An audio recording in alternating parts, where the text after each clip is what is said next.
back by popular demand. It's the McRib. Ew. I've never had one of those. But also, like, I'm not, like, a sandwich person at fast food restaurants, so, like, that I probably wouldn't consume one of those. But also, like, it's ribs from McDonald's. Like, come on. Also true. Yeah. Ew. That's not what's backed by popular demand. What's backed by popular demand is your pals at the Seasonal Anime Checkup OVA. Hello. Hello. Hi. I'm Jared, joined by the most otome-loving person on planet Earth. I don't know that that's true, Potentially.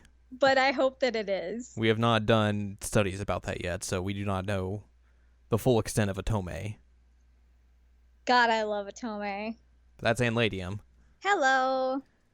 And so we're going to talk about some more otome today.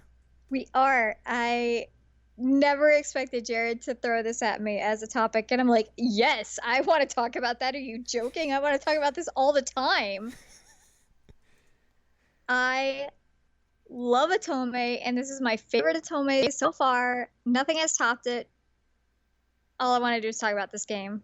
I mean, it's such a popular like genre in particular that Sony, the big company Sony, was like, hey, we're doing our press conference for the Tokyo Game Show today, or this morning as of we're recording this. We should probably just include like an otome block, right? Yes. And everyone's like, yeah, of course. Why wouldn't you? Yeah. Why wouldn't you? And why isn't everybody doing this? it's real questions. And of course, one of the games they touted in that otome block was based off of the game we are going to talk about today. Yeah. I can't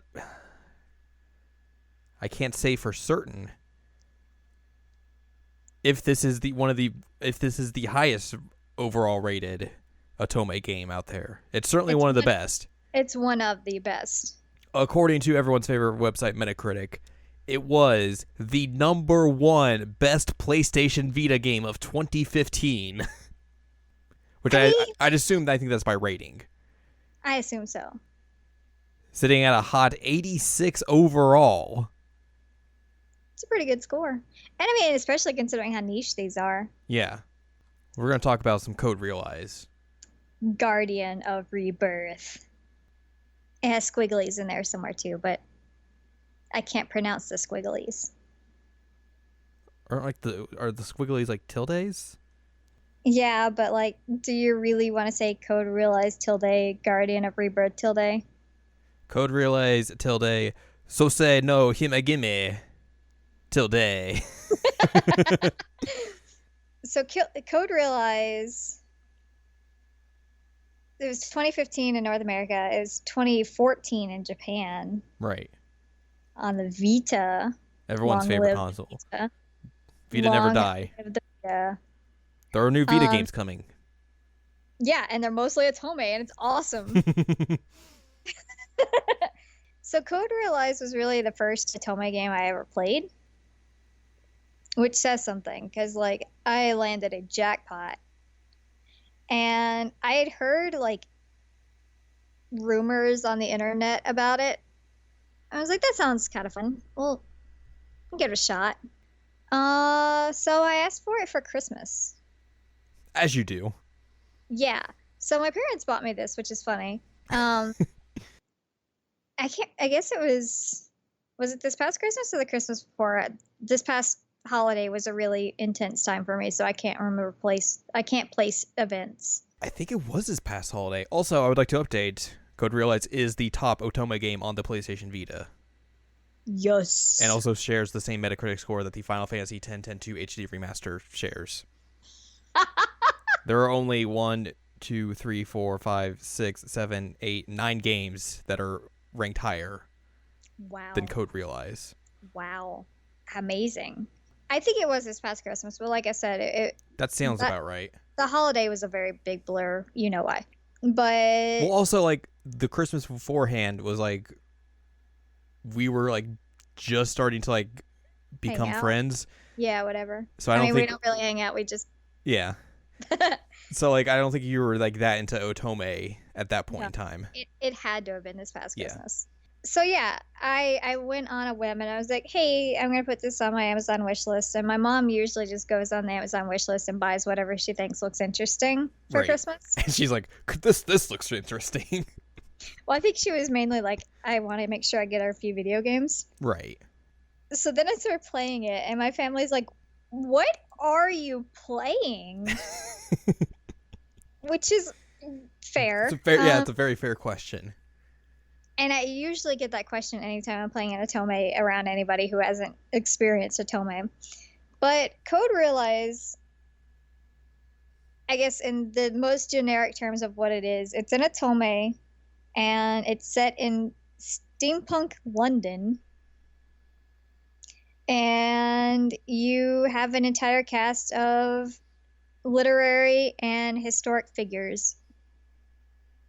Of course it would appeal to me.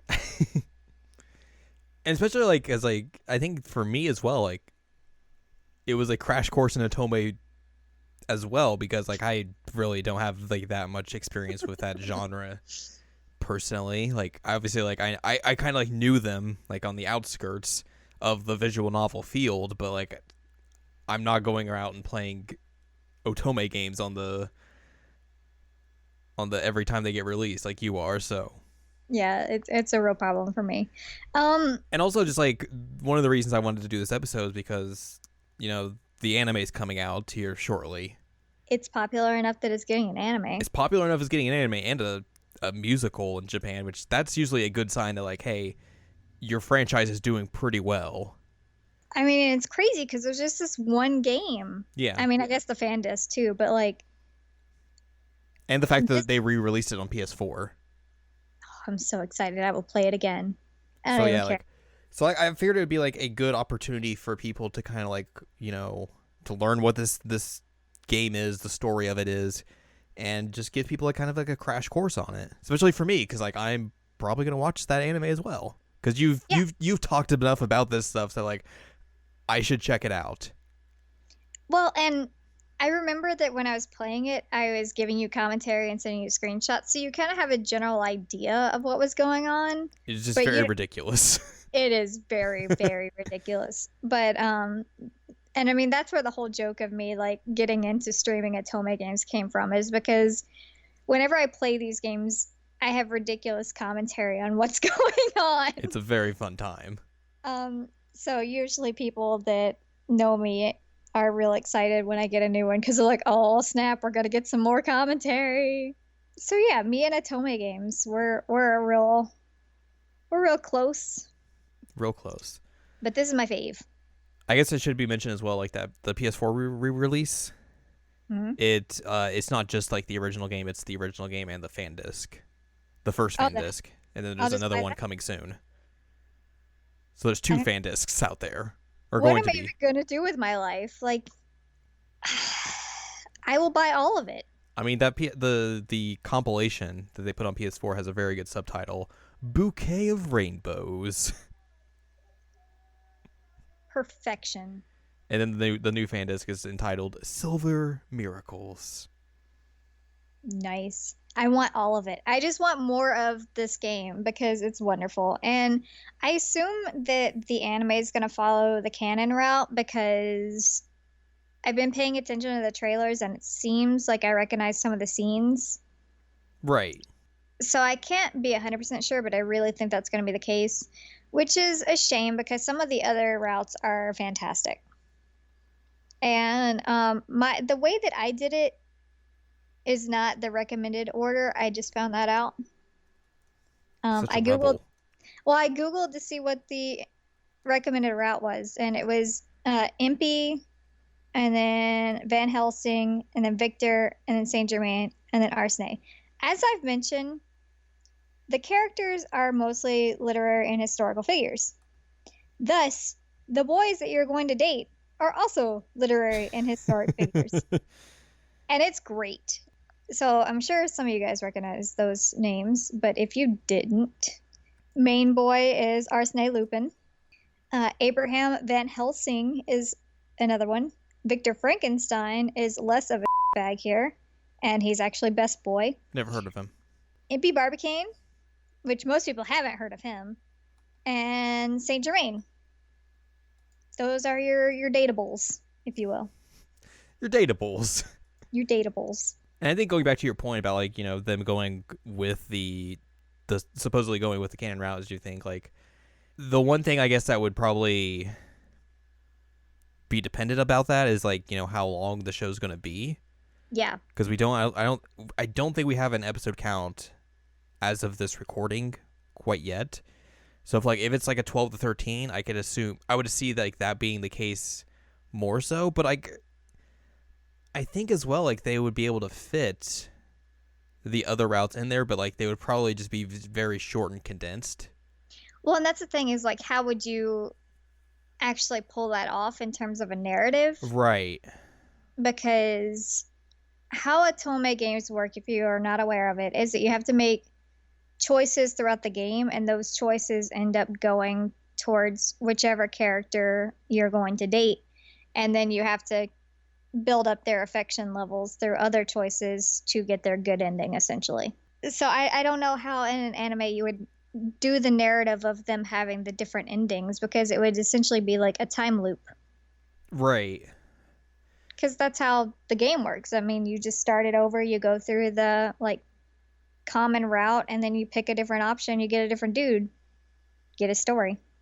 But like if they didn't do that, do you think the narrative is long enough that they could do 12 episodes just of the canon route? Yes. All right. Yeah.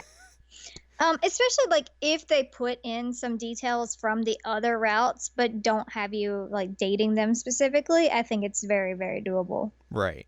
Arsene is definitely the longest route out of all of them. But again, his is the canon route. Yeah, of course. So like he's going to get the most attention and detail and all that jazz. And I've probably mentioned this on our podcast where I talk about otome before, but usually how the canon guy and the last guy's route works is that you keep getting like seeds of the actual story throughout the other routes, and then by the time you unlock his, it's like, okay, we're going to tell you everything, and this is just going to wrap up the story. Right. So anything that's left hanging through the rest of them, you get it closed on his. So so they could definitely bring in elements from the other ones, but still have you date Arsene. This is going to be interesting to see like how they try and pull all that off, basically. It's also going to be interesting. Cardia is the main character. I can't remember. I think she has some voice clips, but she's not voiced for the most part. I think they fixed that with like the re-release. Did they? Yeah. Okay. So on the Vita version that I played, she wasn't, and so it's just mostly people talking at you, which is fine, I guess. But it's usually how visual novels just go in general. Yeah, but I think it'll be interesting to like give her more of a characterization, which she has a lot in this game. I'll give her credit. She's a character in her own right. Which it'll be interesting to see like after that the season is wrapped up, to see like how you view that character and how it's changed from having it being voiced and everything, and you know having actual characterization being, you know, animated and all that stuff, compared to me who has like no experience with like the game and just seeing the character just from the anime. It's true. So I guess I should give some insight into what the heck is actually happening in this game. And I'll be honest with you, I've played through it and I've read through a bunch of wikis and everything, and I still can't give you every single detail because it's off the wall. And that tends to be the case with a lot of otome games, is they're just very, very bizarre. So this one starts with Cardia, who is your main character. She's a girl who can't remember prior to 2 years ago. And she's been locked in this mansion, and she misses her dad, who is named like Isaac Beckford or something like that. He's a genius. And one of the big issues with Cardia, and the main driving point of the story, is that she has this weird jewel thing in her chest like right above the bits.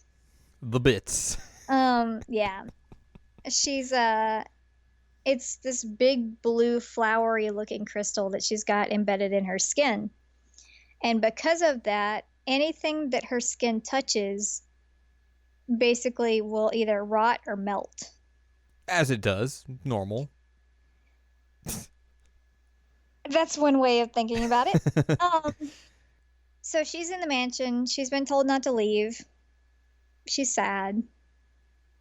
And then the British Army comes after her, which is alarming. And she is kidnapped, saved, whichever word you want to go with, by Arsene and Impy Barbicane, which I'm sure most people know Arsene. He's the gentleman thief. I don't know if they know that, but if they don't, they do now. And Impy is from the Earth to the Moon, which is from the 19th century. It comes into play later. But anyway, these characters are again literary. And a lot of this stuff is going to be period specific. Yeah, should be mentioned. This is obviously 19th century. But yeah, so they steal her away, and you get this great CG where they're on the car, like, yeah, we got you. And so they're also trying to find her dad. And they're trying to figure out what's going on with her. And so essentially the plot in every single one of the routes is trying to find her dad and trying to figure out how to fix her from poisoning everything. That's the general plot. Cool? Cool. Does that make sense at all? No. No. But does it have to? No. She also has like this crazy outfit that I can't even get over. So ridiculous looking. It's like a mullet skirt, but like she has thigh-high boots and a corset, and obviously all of her skin is covered because she can't touch anything or it will rot or melt. Not a good thing.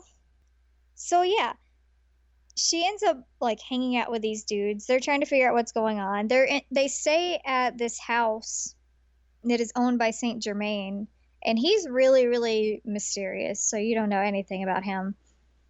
And you just know that he is, as Wikipedia puts it, a wealthy landowner. The best description.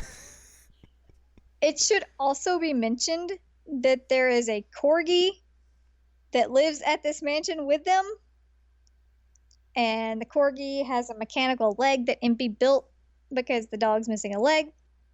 And it has a heart patch on its back. And it has a bow tie and a top hat.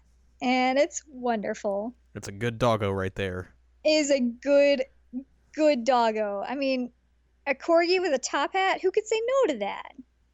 Terrible people. It's the only people who would say no to that. I mean, to be fair, Cece doesn't actually like any of the dudes. He just likes Cardia, which, I mean, it seems to be the case with most otome. It's like, we don't like any of these other people. We just like you. Yeah.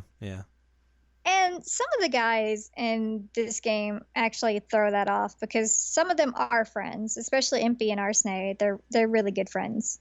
I want to say I sent a picture of the whole group cast to my friend Andrew when I was first playing this. And I was trying to figure out which guy I should date next because I went with Victor first. And I didn't know who to date. And he told me to look out for this one guy, which he was referring to Saint Germain. And he's like, he's suspicious. He's a secret vampire. And the thing is, he's not, but there is a secret vampire amongst the cast. So that exists. Gotta watch out for those secret vampires. Yeah, I mean, I guess I'll go like into some minor details with the routes. Impy is the recommended start route, which I didn't, but Impy is recommended first. He's kind of like your goofball, I don't take anything seriously type guy. He's also a mechanic and a genius when it comes to anything that's like mechanical. But he's also an airhead. But most of that's actually a front, you find out. Dun, dun, dun. Because Impy is the secret vampire. Which is weird because, like, usually when you're told that you're gonna have a secret vampire in the game, you wouldn't think it'd be the the goofy dude. Right. Yeah, and especially not the goofy dude with like long red hair and a braid. And I always thought that like his pointy teeth were just like the anime trope. Yeah, right. Because usually when you have like playful anime characters, they have the little pointy teeth. But no, his are actually just because he's a vampire. There's a reason he has those. Yeah, I had no idea. And as I mentioned before, his book is important from like where his literary origin, if you will, because his main goal in life is to go to the moon. He had a what's the word I'm looking for? A mentor, and he was teaching him how to do like rocketry and cannons and that kind of thing. And so he has this big goal of going to the moon, which is how he got good with mechanical stuff. As you do in the 19th century. Yeah. I mean, the book was from the 19th century, so it makes sense. But Impy can't fix you. So that's one thing that's tragic about his route is that nothing can be fixed about you in Impy's route. It sucks. Also, he's mainly going against Nemo, which, oh, buddy. Gotta find him. Nemo's weird. So he's like this airship pirate guy. Yeah. He's named after Captain Nemo from 20,000 Leagues Under the Sea. And he essentially sees Impy as like his technological rival. And so they end up fighting over this mechanical piece of work that's on an airship that can destroy the world, because of course. And obviously Impy wins in his route, and he can't fix you. So there's no real like romantic element, like you can't kiss him or anything. And can't be fixed, no kisses. Well, because if she kissed him, then he would melt. Oh, right. Rot to death. I guess that's fair. And each guy, after you finish his route, ends up getting like a sexy CG. Impy's is the worst because Impy's is just like him with his coveralls like pulled down to the waist, and he's got a water hose pouring on him, and then like CC for whatever reason is just on his crotch, and I'm like, what is happening here?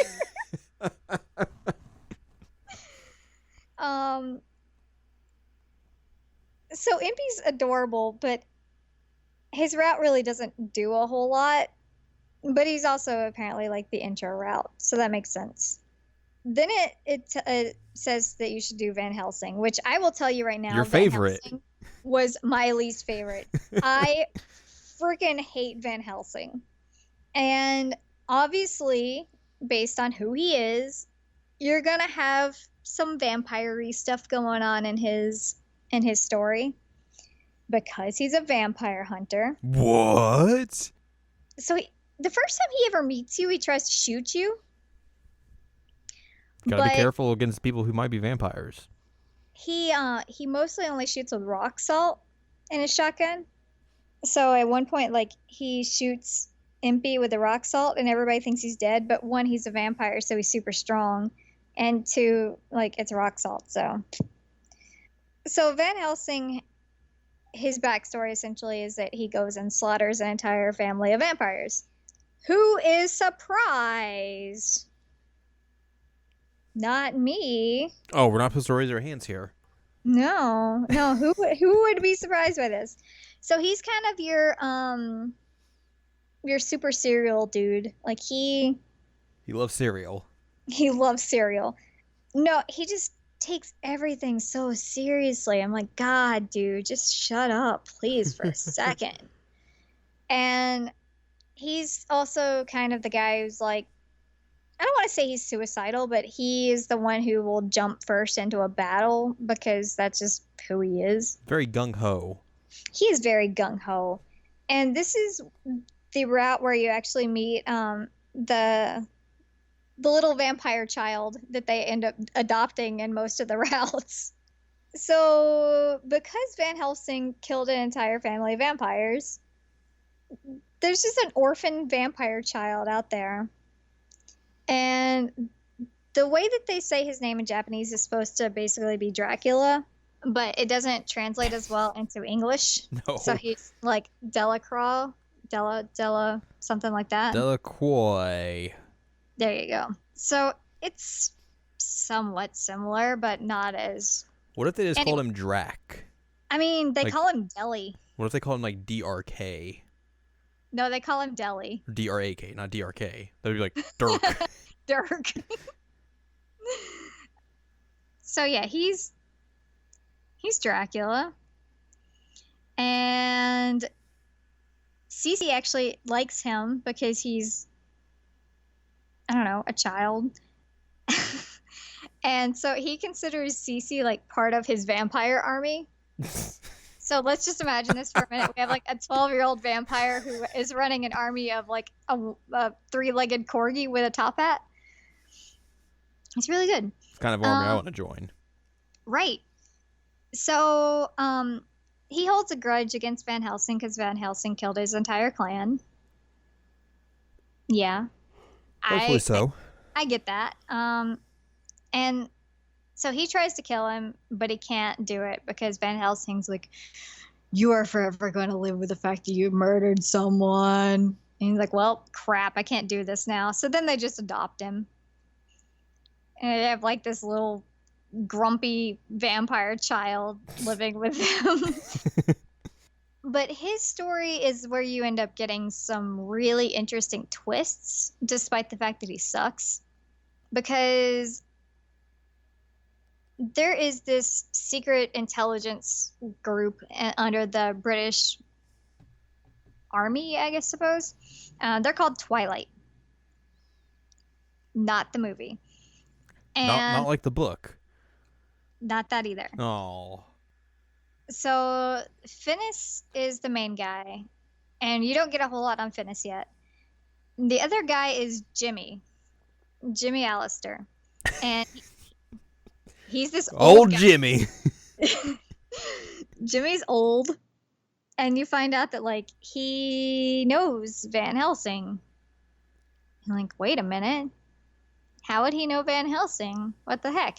Turns out he's the one who trained him, and he was the one that had him kill all those people. And he's essentially got him brainwashed so that he can like do certain things, and Van Helsing will follow his command. Thanks, Jimmy. Yeah, it's not good. So he tries to get Van Helsing to kill you at one point. This is not very nice. But then a reveal happens here. It should be mentioned that there is a character in this game, and his name is Herlock Sholmes. Herlock Sholmes is a character throughout this game. He pops up in various routes and is kind of investigating everything.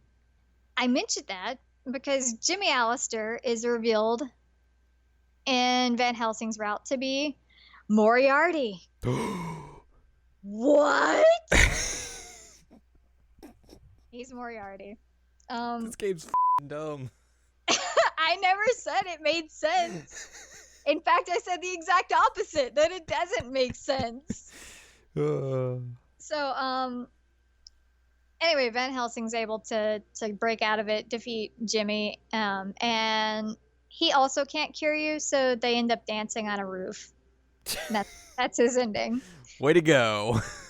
And I'm really, really mad because his sexy CG is really, really good, but I hate him so much. So I'm like, I don't even want to look at this because basically Cardia like goes and knocks on his door and she's like, oh, he's not answering. I'll just walk in. And then the CG shows up, and it's like Van Helsing, and he's naked, and he doesn't have his glasses on, and he's just like trying to reach out, but you can see like his butt dimples and like the crest of his upper butt. And it's beautiful, but like it's Van Helsing, so at the same time, I'm like, I don't want to see this. You're terrible. Gotta watch out for that upper butt. I mean, I love upper butts. They're great. It's where you get the dimples. So it was a tragedy that he had one of the best sexy CGs. After that, you have Best Boy. Sherlock Sholmes. No, you can't date Sherlock Sholmes. Boo. So I usually really like the intelligent dudes in otome games, and so Victor was right up my alley. Victor Frankenstein is a researcher who used to work for the British government. He's super duper smart. I'm trying to think why. Oh, okay. So he's wanted by the British government at this moment when you meet him as a terrorist. Whoops. How is he a terrorist? I'll explain that. All right. They think that he killed a bunch of people, but he didn't. I mean, that's essentially it. They think he killed a bunch of people, but he didn't. Because he's a scientist and he has a bunch of experimental stuff. Also, he has this like weird headphone things around his neck, but it turns out that those are actually like, what are those things called that people listen to hearts? Stethoscope. Yeah, it's one of those thingies. He's got that. But he's a super duper cutie. He's like your little thin dude, and he's got the big nerd glasses, and he's adorable. I freaking love him. He's messy. He's got the lab coat. It's gonna create a monster. He's such a nice person, though, which is like the exact opposite of what he is in the book. Right. Like, it doesn't make any sense because actual Victor Frankenstein is a and this Victor Frankenstein is just like the nicest dude to ever exist. Japan out here like, hey, let's make him not as. Yeah, I mean, he kind of hates himself, which is sad. And he's same. I mean, yeah, same, but it's a bummer. He fights with which I guess it's not on his official artwork. I was just looking at it. He fights with test tubes. So he'll put like a different test tube in each finger, and then he'll throw them, and depending on like what he's trying to do, like the thing inside of it will usually like knock people out or whatever. He tries very, very hard. With the test tubes. I love him so much. He's such a good boy. So he has an interesting route because he's the first one to actually really try and work with Queen Victoria. That Queen Victoria. But she kind of looks like a can-can dancer in this. Just bizarre. Like, she's super hot. And I'm like, have they ever actually seen Queen Victoria? Because, like, she wasn't that hot. But because Victor is a scientist, he is able to figure out what's going on with you. So he is the only one so far that can cure you. Yay! Which means you get so many kisses with him. And it's awesome. I sent Jared, when I finished this route, one of my favorite pictures, which is like Victor puts you on a bed and is like making out with you, and the protag Cardia's eyes are just like wide open. Like, it's the most appalling thing in the world. God, I remember that. It's hilarious. But like, this dude, he tries to like threaten the British government for you. He gets shot for you. He fixes you. He makes out with you. Like, he's perfect. He's literally perfect. But he does have the tragic backstory of he's the one who essentially formulated this weapon of mass destruction that the British government's been using against people that will like wipe them out in an instant. So he feels a lot of like internal guilt. So he's one of the ones who's very, very willing to just die because he hates himself so much. It's really sad. Also, we find out that he's really not ever been around boobs. Because Cardia's like, oh, you want to listen to my non-existent heart? Rip open my shirt. Here you go. And he's like, you didn't have to do that. You don't have to do that. I just need this upper part. That's all I need. And then like he's all blushy. It's really cute. But he is the only one that is able to fix you so far. Like, that's impressive. It is. You have to be pretty proud of him. Saint Germain also gets to make out with you, but for very different reasons. Because he's a wealthy landowner, that's why. He's a wealthy landowner with a mansion. Cardia's like, oh boy, a wealthy landowner. I'm gonna make out with that. Who cares if I rot him to death? I'll get his property. So he's weird because he basically thinks the whole thing's just for fun. Like he keeps all these refugees essentially in his house because he thinks it's entertaining. He is also your white-haired anime boy. Always have to watch out for those. Always a good sign when there's a white-haired anime boy. Also, when I first played through the game until I got to his route, I thought Saint Germain was blind because he always keeps his eyes closed. Huh. Turns out he's not. Basically, he only opens his eyes when it's really about to get real. One of those instances is, I don't know if I've mentioned him yet, but Finis is a reoccurring character, and Finis is your brother. And so Finis is trying to kidnap you, and in Saint Germain's route, he's like, yeah, no, this isn't happening. And he just like opens his eyes really wide and shanks the heck out of Finis and kills him. And I'm just like, whoa, one, he has eyes, they work, and two, he just shanked my brother. It's a double whammy. It was intense. Because he's always just like smiling and happy about everything, and then he just like opens his eyes and shanks this dude. I'm like, what? What is happening? And then he kidnaps you. Because of course he does. Thanks, wealthy landowner. Why wouldn't he kidnap you? A wealthy kidnapping landowner. He kidnaps you and takes you to a house in the woods. It's essentially like the exact same house in London. He's a wealthy landowner ×2. Did I mention where he's a historic figure? He's not literary. You didn't mention where. Yeah, he's just a European courtier who was very, very mysterious. But anyway, he was the Count of Saint Germain. So he's based off that. A wealthy landowner. A wealthy landowner. He's literally based off a wealthy landowner.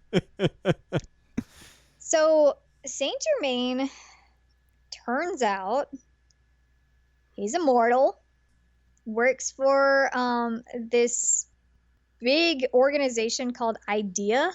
It's a real bad name. Real creative, right?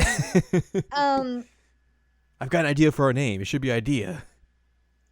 And he is being punished because he failed to prevent the Black Plague. I'm not kidding you. Because the thing is, with these idea assassins, they're supposed to like kill off the person before like anything bad happens, and so that's part of why he was after Cardia in the first place. But because essentially Cardia's role is to set off the apocalypse, and so he was trying to get to Cardia because he was supposed to prevent that, which is his punishment for not preventing the Black Plague. He was supposed to kill a child who was going to spread the Black Plague, and he basically got feelings and was like, I can't kill this kid, and then, wiped out most of Europe. Whoops. A wealthy landowner with feelings. Yep. So then he gets more feelings, and he can't get rid of Cardia because he likes her. He actually has a really cool CG because, again, he's immortal, so it doesn't really matter what you do. And so he's got this scene where he like takes Cardia's hand and puts it to his face, and like his face is just like melting off. Ow. But it regenerates because he's immortal. Oh, right. So that's kind of cool. He also has the route where you meet the assailant, which I showed you her wiki earlier. She has like the greatest freaking art of this entire game. Like she looks like such a badass. But who she is just really, really bizarre. It's true. She's Guinevere from the King Arthur legend. That's who she is. Like they don't even mince it. She's the same Guinevere. She is also being punished for what she did in that story. Oh, Whoops. boy. It's so bizarre. Then at the end of his route, you meet Omnibus. And I wish I was joking that was her name, but I'm not. Omnibus is this old lady in a wheelchair. She is the leader of IDEA. It is heavily implied. Heavily. That she's a wealthy landowner. No. That she is Eve from the story of Adam and Eve. Oh, and that her issue is that she's trying to prevent bad things from occurring in the world because of her original sin. I forgot about that. Yep. Ow. Yep. What the is this game? Good question. So yeah. A wealthy landowner. She's Omnibus. And essentially, they find a way to defeat her, and Saint Germain loses his immortality. But he's like, I'm okay with that because I can live my life with you. That's cool. I don't know. It's his is the most WTF route of all of them. Because it's like, what the heck is actually happening right now? Like, I can buy the Impy as a secret vampire, but like, what is happening with you? Why is Eve here? Why is Guinevere here? Why are you immortal? Like, why did you shank my brother? It's weird. It's so weird. Why are you a wealthy landowner? I mean, that's not that unusual. After you get through all those, then you can get to Arsène Lupin. You open the door. His unlocks. Well, actually, what happens is after you finish each route. Oh, I didn't talk about Saint Germain's sexy CG. Hold on, I have to back up. So let's back this car into reverse. So for some reason, he's wearing like a skin tight bodysuit, and he's putting on a kimono. Like that's his sexy CG. Is like his back putting on the kimono. Hey, when you're a wealthy landowner, you do what you got to do, right? Do what you got to do. I also didn't talk about Victor's. Victor's was weird. Victor, he ends up getting like a weird feeling, and Cardia is like, "Oh, I'll help you look for it." And so she just starts like undressing him, and he gets really, really upset. He was not prepared for the bone zone. No, so except for the fact that he's the one that's like one of the only dudes to actually take you to the bone zone, and I mean, he was all about that shit. He was ready for it. And I was too. Like, yeah, let's do this, Victor. But yeah, she just like lifts up his shirt, and so his CG is like his stomach. And it's weird because he's wearing like very modern underwear. I'm like, that's not right. He wouldn't wear that. It's gonna have that 19th century junk funk. Like, no. You don't want that. You've ruined a lot of this game for me by saying that everybody had 19th century junk funk. Yep. That's my job. Really, really rude. So after you finish each of the routes before Arsène, like you unlock part of his face. So there's 4 of them, and you get like a part of it, and when it gets to all 4, it just like combines, and then it's like you can play as Arsène, or you can play his route now. And then it just turns into Persona 5. And by the end of it, you're like, oh, man. So his beginning story is essentially the same as it typically would go. He's still a gentleman thief. He's still trying to rescue you. He's still trying to find your dad. He ends up working underneath the Queen and Leonhardt, which I didn't mention Leonhardt, but he's the captain of the Queen's Guard. And they're trying to find Finis, who I've mentioned is the leader of Twilight, but also my little brother. This time not shanked. Not shanked. He's not dead in this version. He has really cute buns on each side of his head, So I was kind of expecting him to not be crazy, but he's crazy. Like, legitimately, he's psycho. I'm just trying to think of like what the heck is going on with Finnis. But so anyway, they go and they find the underground laboratory of Isaac, who is Cardia's dad. Looping back around to like the original story. Yeah. Or the and do what? The common story. Yes. And so after that, Cardia's like, I'm too dangerous to be around all these guys because Finnis is after me and I'm poisonous. So I'm just going to take a train and go back to the house. She's just now realizing that. Yeah. So she's like, I'm just going to stay there. And she ends up getting some memories back of what happened with her. And essentially, the village near her house, there was a woman and her kid. And they took pity on her at one point when they were like walking out in the woods, and so was she. And so they let her stay. And then I don't remember exactly how it happens, but they're out collecting stuff, and somehow Cardia and the mother end up locked in a cave. And the mom is like, it's all going to be okay. It's fine. Everything's going to be fine. But because Cardia is toxic, like the air becomes toxic, and so the mom dies, and then the whole village and the kid blame her for her death. So that's when she ends up locking herself away. Because this is the first time we're actually kind of getting the backstory for her, right? For Cardia, yes. Yeah. So she finds a letter from her dad, but she doesn't want to read it because she's scared. And the villagers are like, oh no, she's back. So they come and they start attacking the mansion. Just freaking why? Because she's been attacked in this mansion a few times. Why are you just now realizing she's back and you're going to attack her? Like, she's been there the whole dang time, guys. So she ends up like falling out a window and hitting her head on a rock. Ow. Yeah. And so she keeps running. It's scary, all that. I'm trying to remember exactly what's going on. Like, there's a priest, and he thinks that she's like Satan, which I was telling you earlier that she has 666 on her dress, so I'm not surprised that he thinks she's Satan.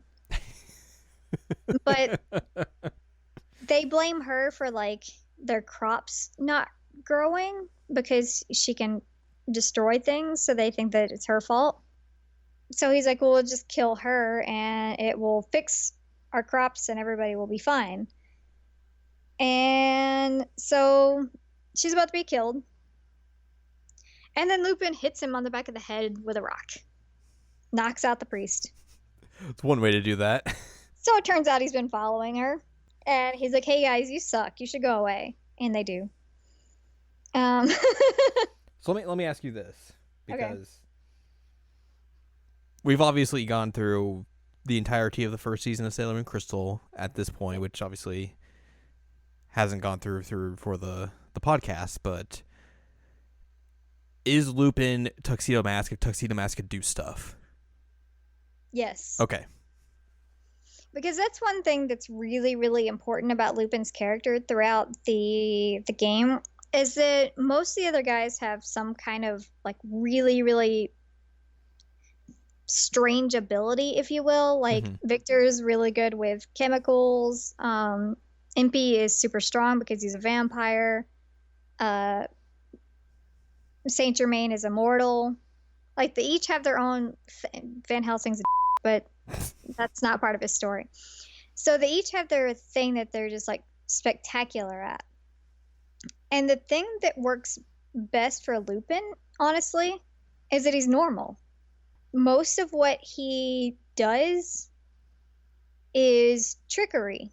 Like, he uses, I don't want to say magic tricks because that's not the right thing, but he's usually using like illusions and that kind of thing. And like smoke bombs are one of his favorite techniques. But in this story, and in this part of the story in particular, one thing that he does is that he's put these wires on himself so that he can grab Cardia and then like jump, and he'll go really, really high through the trees.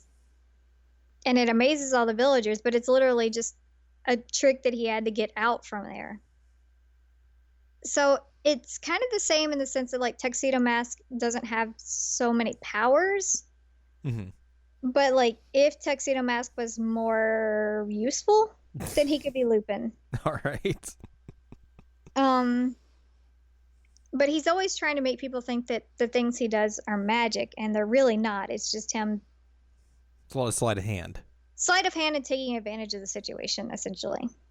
So she tells him, like, I can't be around people. I'm a monster. And he's like, yeah, no, that's not cool. That's not happening. So, anyway, she ends up getting, like, forgiveness from the daughter, which is a good thing. And they go back to London, I think. I don't remember them not going back to London, but I think they go back to London because they read the letter. And they understand that, like, the code realize is essentially this apocalypse that occurs when Cardia and Finis are put together. Because they're, unsurprisingly, they are created. They're not actual children. They're not real people. She doesn't have a heart. Her heart is essentially the jewel. Finis feels like he's inferior because Cardia was created first. They are both replacements for Isaac's children who died in a fire. So you find out that, like, this whole time, Lupin's been following this tip that he got about, like, a terrorist attack that was called the Code Realize. So now he knows, like, oh, this is what it is. As a side note, I just want to mention that Lupin and Sherlock Sholmes throughout this entire route have, like, a rivalry going on. Oh my god. Yeah, so they fight all the time because Sherlock Sholmes is like, I'm smarter than you. I can figure all this stuff out. Lupin's like, no, you can't. I'm better than you.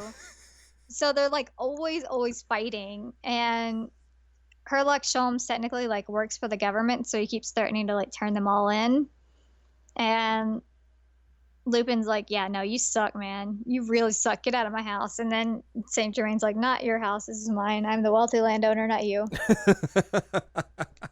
None of that actually happens except for the fact that they fight all the time. Like, literally all the time. So he's part of, like, the figuring out of what's happening. So Cardia ends up getting kidnapped. And her and Finis are put together. Finis ends up, like, glowing in a weird way and then becoming his dad. Like, he starts talking as Isaac. The voice changes. It's really bizarre. And so Cardia is affected by it. The jewel starts glowing. Essentially, Code realizes is going to happen. She ends up getting, like, white hair and all this stuff. And they spoil one of the big points on the box art. And I didn't realize it when I was first playing this because I was like, oh, that's neat. But Lupin, he touches her at that point and it, like, melts away his glove. And you can see it on the cover. And I'm like, oh, my God. It's totally that scene. It is totally that scene. And honestly, I can't even remember how he fixes it. But everything gets fixed. Buys a new glove. Well, not the new glove. I know that, like, they jump off the airship at one point and, like, they try and reach each other. It doesn't work. Finis ends up dying because he's thrown Rip. off the airship. Well, he's thrown off the airship and Cardia goes to reach for him. And she grabs his hand. And, I mean, he's not affected because he's a doll. And she's like, you know, everything's going to be okay. We can be family. And he's like, yeah, no. Not gonna happen. So he lets go and he dies. Honestly, I don't even remember what triggered everything being okay, but I'm just gonna say the power of love. That makes sense. Yeah. So Cardia goes through that transformation, and then she realizes that, like, the code realizes it's not going to happen. But she doesn't die. Because that was one thing that they were afraid of, is that, like, if the jewel in her stopped working, that she would die. Mm-hmm. But she doesn't. And so everything is honky-dory. And they thwarted a terrorist attack. They thwarted Finis. They thwarted the ultimate mastermind, who was actually their dad. Because he went crazy after the death of his kids. And she ends up not being poisonous anymore. And she marries Lupin. They have a wedding. Yay. Yay. Legitimately, I wish I could explain that last part better, because I don't exactly remember Right. like how the process worked, but it's also really not important. I'll be honest with you. Basically, like, they do all kinds of weird shenanigans to make it so that, like, she can still be alive, but Finis dies and that none of the apocalypse happens, because she doesn't have a heart. She's not real. She's not a real person. So, I mean, it's some shenanigans, but I was happy with it because she got to make out with Lupin, get married to him. That was kind of cool. Van Helsing tried to shoot Impy at their wedding. Because of course. Mm-hmm. This was also one of the CGs where she gets kissed and her eyes are just, like, wide open. You're like, hey girl, it's your wedding. You knew it was going to happen. You don't need to be that surprised. You don't. And then I know that lastly his sexy CG was he's been out in the rain. And so he's all wet. And Cardi's like, hey, you need a change of clothes. Here you go. And she walks in on him, like, taking his clothes off. So he's, like, got his shirt open and, like, his chest is all wet. And then he gives you, like, this really devious smirk. Because she's like, I don't know what to do. You're half naked and you're all wet. So he gives you a devious smirk because he knows you're going to go to the bone zone.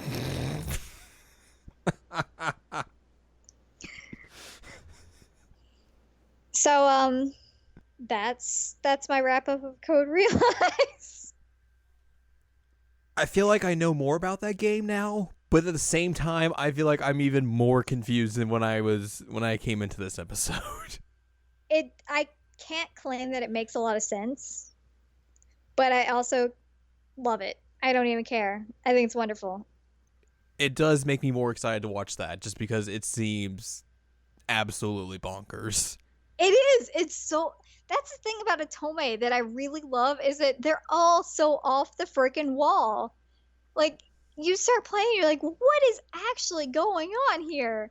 And every single one of them is like that, and I love it. I just love being hit with this stuff that makes no sense at all. And at the same time, there's hot anime boys. Like, yes.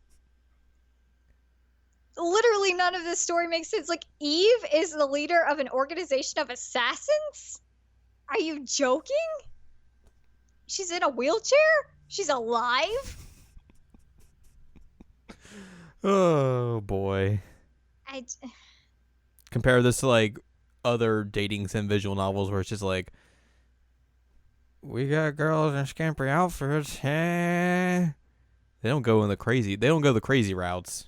That's the thing, is that, like, I don't know a whole bunch about, like, regular dating sims. I say that regular as in, like, guys dating girls. Right.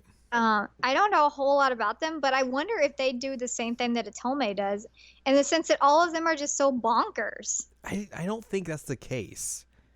Like, I know a few of them that kind of go that way. Like, you can kind of count Steins Gate as one of those, and that goes completely bonkers in a lot of ways. Root Letter. Okay, yeah. But other than that, like, I don't know specifics. But Root Letter is like a visual novel. It's not like you're not dating any of them. Right. But, like, yeah, it seems like a lot of, like, the other ones, like, this, they just seem real normal. And it's like, get this girl's pants. I don't know. Yeah, like, ultimately your goal is to get in the dude's pants, but, like, you're these also... go off the rails completely.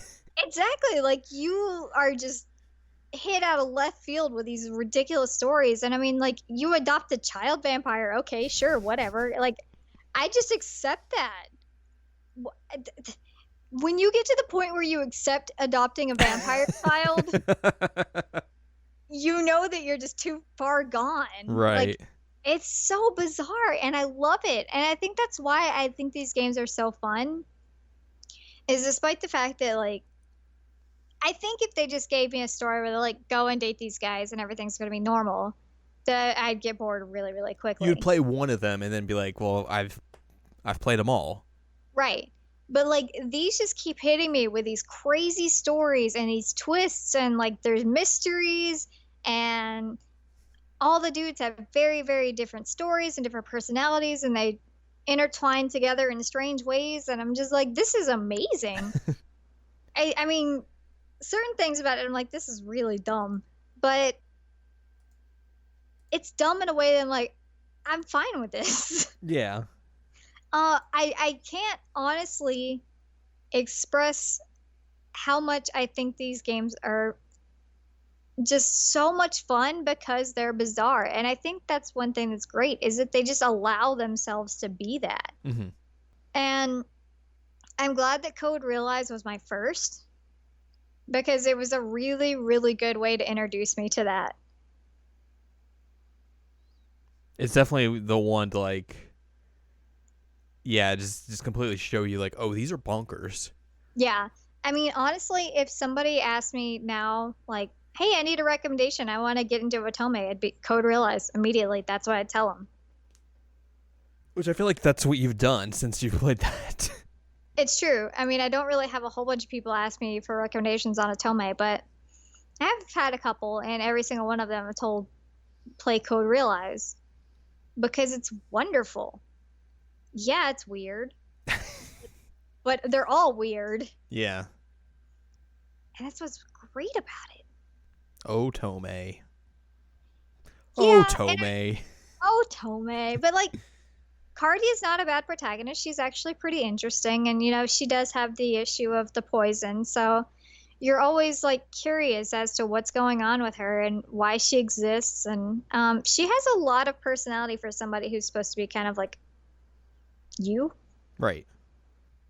You know, there are options throughout the game that you can pick that make her more fleshed out, and their choices, and, you know, they include her. There's this one picture after an airship race that happens in every single one of the common routes, because why wouldn't you have an airship race in Steampunk London?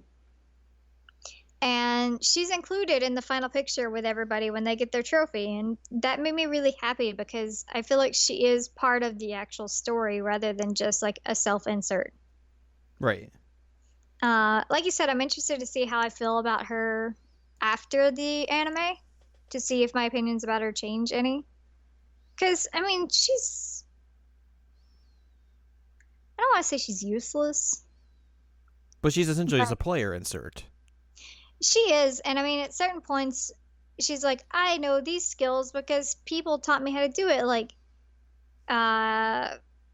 Frankenstein teaches her how to use, like, chemicals. Van Helsing teaches her, like, combat. Lupin teaches her, like, stealth. And it seems like she always messes them up. And so that's kind of annoying, in the sense that, like, you have these people who are essentially experts in their field teaching you, and you're like, me?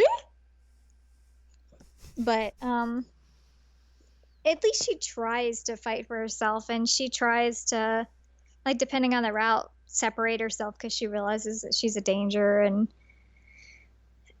she's not just completely a blank slate. We'll put it that way. Right. I love this game. I really love this game. And we're looking forward to the anime adaptation coming October 7th to some streaming service near you. And Jared just wants me to be able to date Herlock Sholmes. Yes, it's true. Just because that's a dumb name. They should add him in one of the fan discs. I like how everyone else is basically like, hey, we just grabbed the name. Yep. But Sherlock Holmes, like, no. Well, there's a reason. Do you not know the reason? But isn't Sherlock Holmes in, like, public domain? He is. That's not the reason. The reason is because when the guy who was writing the Arsène Lupin books was writing those books, he was not in public domain. Oh. So it was a play off that. So what he did was, in order to have Sherlock Holmes as like a rival of Lupin, right, he put a character in his book called Sherlock Sholmes. So dumb. So, I mean, it's literally because of Lupin that he's in there. And, I mean, he does tell you in a couple of routes, like, my real name is Sherlock Holmes. And, like, you go to his office a few times, and it's, like, a throw off of the actual address in the books. And so, I mean, they blatantly tell you who he is, but the reason that his name is that is because of the Lupin books. Such, like, a weird, hyper-specific reference. It is. Never said it wasn't. God, what the f*** is this game, Al? I don't know. Great, wonderful, amazing. One of my faves. I really hope the anime's good. I really do too. I mean, the art is surprisingly good from everything they've shown. Yeah. As long as it's not Ace Attorney, then I'm fine. Oh man, we have experience with the stuff that we like, getting anime adaptations and it just completely turning into dog.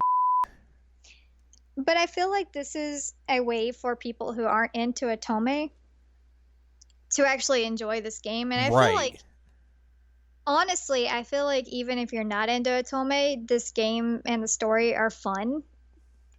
So I would definitely recommend watching the anime. Mm-hmm. Just because, like, why not? It's crazy. It's fun. Like, it's steampunk and literary nonsense thrown together. I mean, like, one of your villains is freaking Nemo from, like, 1,000 Leagues Under the Sea. Like, what? One of them's Moriarty. AKA Jimmy. Old Jimmy. And then, like, even Guinevere. Like, what? I really hope they make it in there somehow. I don't know how, but I hope they do. It's so bizarre that they named her Omnibus. So Omnibus. Weird. But I really, really hope that even though they most likely will go with Arsene's route, I really hope that they put in some of the other stuff from the guys, because they really do have interesting stories, except for Van Helsing. And I feel like it would be a shame to leave it out. Like, it would be weird for you to go through the entire anime and not know that Saint Germain is immortal. Yeah, you'd have to fill in, like, some of that backstory, especially because, you know, by the time you're playing that route in the game, like the canon route, you know all that stuff. So you know all of that, and you know that he's technically trying to work against you. Right. So, like, I feel like it would be really, really bizarre to leave some of that out, but I don't know exactly how they're going to make it work. But I'm excited.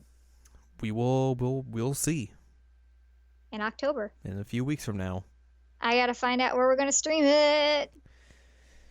Yeah, that information is still unavailable to us as of this recording, so we'll probably. That frightens me. Well, that's usually the case. It's until like a couple weeks before show's debut, like no one's telling you where, unless it's like something super, super big. Okay. Something like this, like I would imagine, is going to be like a week or two before it debuts. Then someone will be like, "Hey, this is where we're airing it." I'm so excited, and I'm sure the anime will do a better job explaining this game than I did. But I tried my best, guys. Again, my brother was looking at me like, "What are you playing? What is this?" And I know that I've mentioned it before. I'm not good with people. I have social anxiety. I'm not good at dating. I'm not good at communicating with people. So to me, this is a really fun way for me to have like a romantic and like social interaction, even though it's a video game. I know that sounds really like shut in, terrible nerd nonsense, but like it's fun for me because it's something that I'm actually good at. If that makes any sense. Like, I'm good at video games. Right, yeah. I'm not good at dating. So this is a video game where I can be good at dating. And it's awesome. And also just get pulled into complete bonkers storylines. Yeah, and they all like me despite the fact that, like, this is crazy. Like, at some point, if this were real life and some of this nonsense were going down, like, this guy just met me a week ago, he's gonna bounce. Yeah. But no, all these dudes are like, no, you're amazing. You're the best thing that ever happened. I will freaking die for you. Let's go. I'm like, yeah, okay. This is fine. Please don't die for me, though. That pass. So that's your near hour and 15 minutes of Code Realize.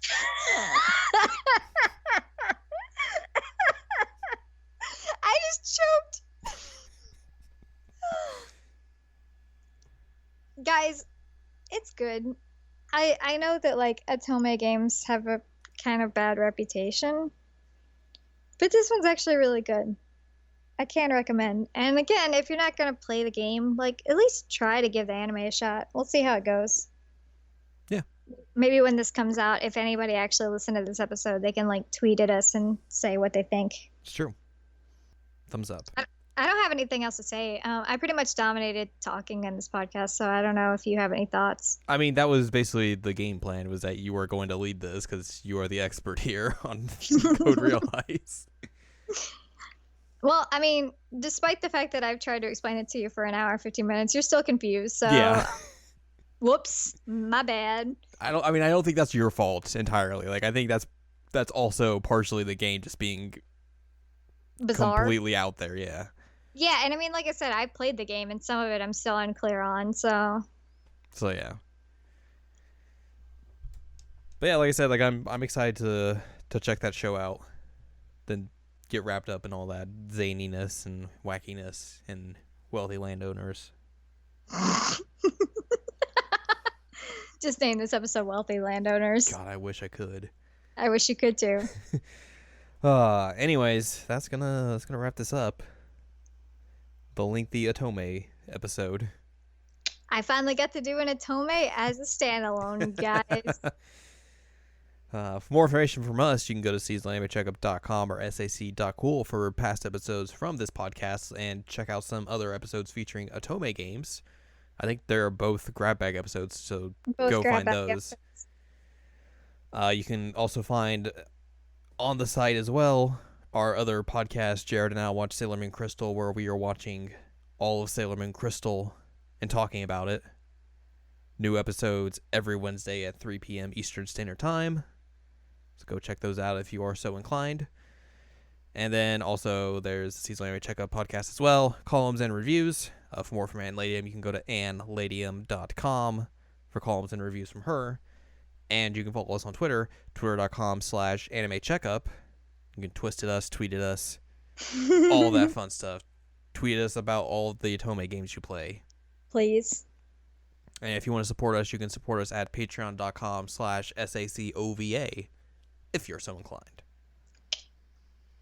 Next week, I think we're going to talk about a game that literally just released today as of this recording on the PlayStation Network. Probably. It is also one of the games in the Final Fantasy series that we have yet to talk about. And my favorite. We've talked about 6 through 8, 10-2. It's finally time to talk about Final Fantasy 9. The best. So look forward to that next week, which is also conveniently the 1-year anniversary show. I'm sad that Danganronpa couldn't come out a week earlier so we could cap it a year with a Danganronpa episode. I feel like it's also a good thing to start year 2 with some Danganronpa. You're right. Year 2 will begin with Danganronpa. Danganronpa! Yeah, we've heard some strange things about in some of those reviews that have just come out about that game, so yeah, real interested to see how that game goes. But yeah, next week will be Final Fantasy 9. The week after, Danganronpa V3. We have a schedule. Oh my god! After that, it's just a big question mark. That's usually how it goes. Yeah. So yeah, look forward to those in the next coming weeks, and we will see you next time.